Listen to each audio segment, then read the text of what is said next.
Hello, welcome to today's video. We've been asked by an intermediary company if we can help them clean some filters for their customer. We don't know what's on the filter, we don't know where the filters have come from or how they're used. They just sent them to us, do what you can. When we opened the box, we inspected them. It looks to be some kind of oil-based, really sticky resin substance.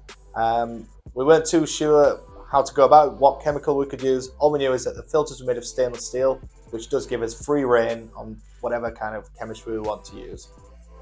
And it was actually quite a simple one. Put it in a tank with a type of, it was a caustic based cleaning solution. It was really hot because it was so sticky. Usually heat helps with the removal of things like this.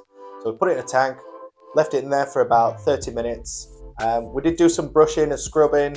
I'm not sure what kind of problems the customer was experiencing at their end, but we found it quite a simple one to clean and they were really happy with it. And it turns out they've got quite a few of these, so they'll be sending some more over. So all in all, a successful trial. We've got our customers happy and their customers happy. Win-win all the way around. So if you want to give us a call and use us for a free trial clean, you're more than welcome. Just pick up the phone or email us. We'll be happy to talk to you. Thank you very much.